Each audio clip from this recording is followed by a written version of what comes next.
Hubungan Andrew Andika dan Tengku Dewi kian memanas. Meski sempat mengaku sudah berdamai dengan masa lalu, namun belakangan Tengku Dewi menyindir mantan suaminya Andrew seorang NPD. Narcissistic Personality Disorder atau gangguan kepribadian narsistik. Tentu saja unggahan Tengku Dewi itu membuat Andrew murka. Tak terima dengan semua drama yang diunggah di laman foto berbagi, Andrew pun membuka borok lama Tengku Dewi jika ia menghabiskan uang tabungan anaknya. Namun semua itu langsung dibantah oleh Dewi. Jika uang tabungan anak habis untuk mengeluarkan Andrew dari rehab, saat dirinya terjerat dalam lubang hitam narkotika. Uang apa segala macam lah itu uangnya buat siapa gitu. Anak-anak juga masih kecil kok gitu. Menurut gua bukan cuma soal uang sih gitu loh. Mungkin bisa jadi barang, bisa jadi tanggung jawab apa segala macam. Jadi sangat luas sekali. Mungkin setelah mereka SMP mereka bisa punya rekening sendiri. Bolehlah kita berbicara tentang itu dan mungkin gua akan bisa langsung kasih anak-anak gua akan endorse ke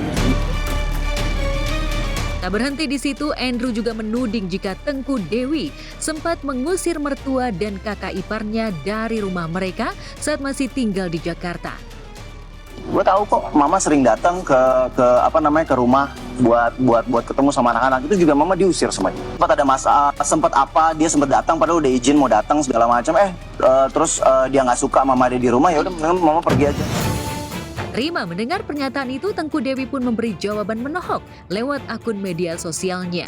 Semua itu bermula ketika Dewi menuding Andrew NPD dan juga manipulatif, sekaligus lepas tanggung jawab ihwal nafkah anak. Muasal itulah yang akhirnya menjadi panas. Tudingan mantan istri yang telah memberinya 2 orang anak itu membuat Andrew bingung dan tak habis pikir. Apalagi jika dilihat Dewi lah yang kerap membuat konten-konten yang akhirnya membuat gaduh di jagat maya. Yang bikin rame dan yang selalu bikin konten tentang gua atau misalnya tentang anak-anak itu dia. Gua nggak pernah bikin konten tentang dia sama sekali di Instagram gua. Jadi sebenarnya yang narsis siapa gitu? Kenapa dia harus selalu minta pembuktian, validasi dan dukungan dari netizen? Buat apa?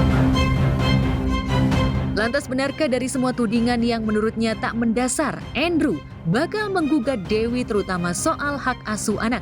Benarkah Andrew menduga jika Dewi telah lalai dalam melakukan pola asuh anak hingga ia tengah mengumpulkan bukti-bukti konkret agar semua gugatannya diterima oleh majelis dan anak-anak bisa kepelukannya? Dan benarkah jarak dan semakin sulitnya bertemu dengan anak membuat Andrew melakukan proses hukum? Pengadilan bakalan memberikan bukti bahwa dia lalai untuk anak karena undang-undangnya sudah ada, walaupun hak asuh anak sudah ada di dia. Sekarang kita lagi ngumpulin bukti-buktinya, terus juga kita lagi berdiskusi juga kapan kita mau ke pengadilan untuk melakukan asuh. Bali juga nggak jauh kok, kalau mau ketemu sama anak-anak juga gampang. Ya udah kalau gitu gantian aja coba. Sekarang anak-anak dibuang, nah udah gitu dia sendiri gitu. Single mom tuh hebat sih, menurut aku bisa 2 peran sekaligus ya, jadi ibu. Sepertinya baik Andrew maupun Dewi keduanya sama-sama siap menempuh jalur hukum. Dewi memang sudah dulu berkonsultasi dengan kuasa hukumnya Minola Sebayang. Lantas benarkah sejak resmi bercerai, Andrew sama sekali tak pernah memberi nafkah untuk anak-anaknya hingga ia siap melaporkan Andrew? Coba tanya sama orangnya aja deh langsung. Aku pengen tahu jawabannya. Gue nggak mau langsung ke dia langsung secara uang. Anak-anak butuh uang sekolah apa segala macam, gue langsung ke sekolahan dan gue bayar ke sekolahan. Anak-anak butuh imunisasi, butuh ke rumah sakit, gue ajak ke rumah sakit, gue bayar di rumah sakit. Anak-anak mingguan segala macam, butuh itu apa segala macam. Ya udah, akhirnya gue kasih langsung pakai aplikasi, gue kirim.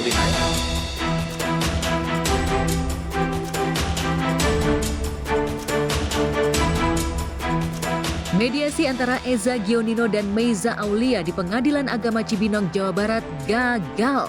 Keduanya juga sama-sama tak hadir dalam persidangan. Dan ternyata ketidakhadiran Echa biasa Meiza Aulia disapa dan Eza di persidangan lantaran keduanya sudah sepakat untuk berpisah.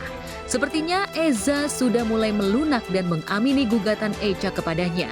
Lantas benarkah soal hak asuh dan nafkah anak-anak telah disepakati keduanya?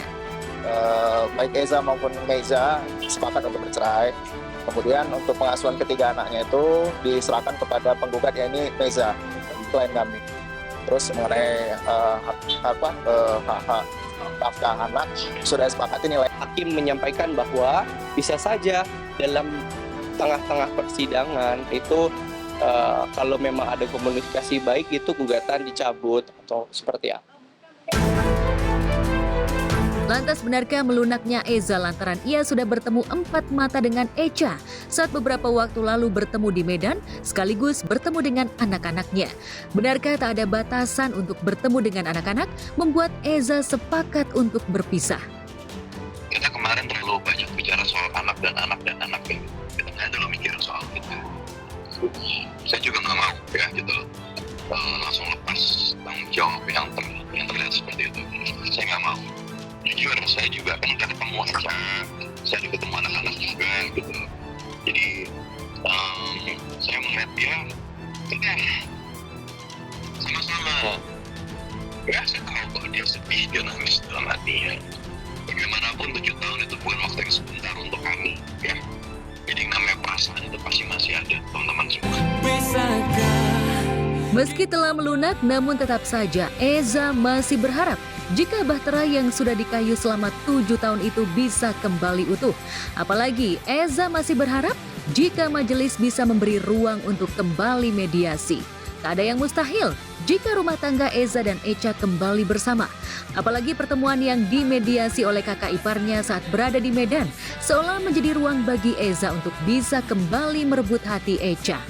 Saya teman-teman semua, saya sangat berharap adanya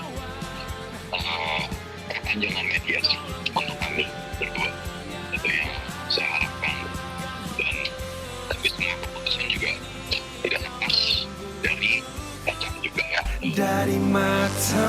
Di tengah keinginan Eza untuk kembali ke pelukan Echa, tersiar kabar jika Eza terpesona dengan kecantikan Cut Syifa. Dalam sebuah momen acara, tatap Eza begitu fokus pada Cut Syifa hingga membuat warganet menerka-nerka hingga menjodohkan mereka.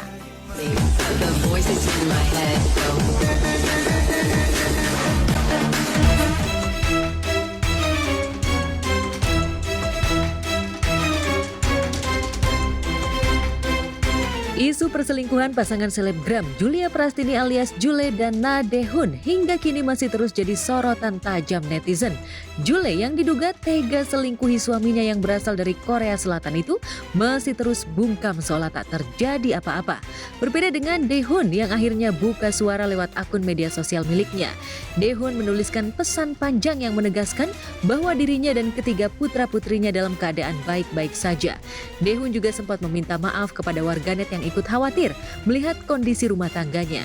Yang menarik, meski aib sang istri sudah terbongkar di media sosial, Dae-hoon tetap bungkam dan lebih memilih rehat dari media sosial demi melindungi privasi anak-anaknya. Wajar bila Dae-hoon begitu melindungi ketiga anak-anaknya karena meski rumah tangganya terancam kandas, Dae-hoon berjanji akan terus jadi rumah paling nyaman untuk anak-anaknya.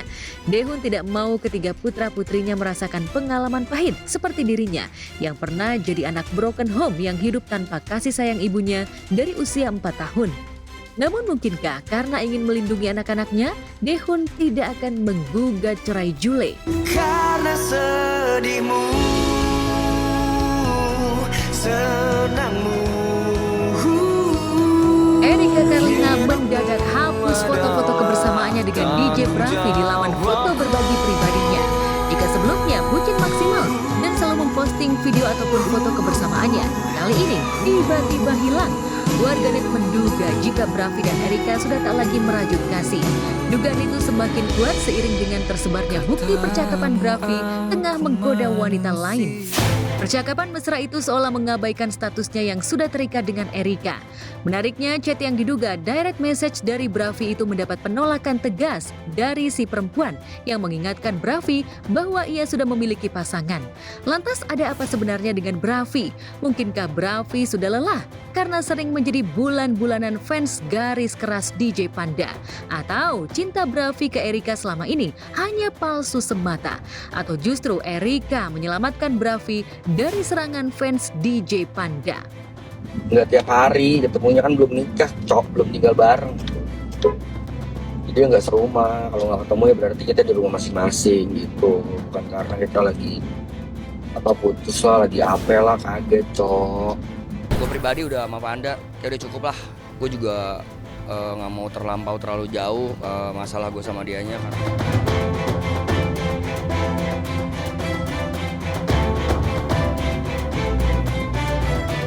Rame banget nih pemirsa, Erika Karlina tiba-tiba hapus semua foto bareng DJ Brevi.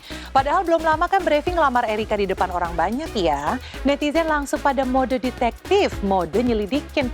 Apalagi berbarengan banget nih sama munculnya chat mesra yang diduga Brevi kirim ke cewek lain. Kok bisa ya timingnya pas banget?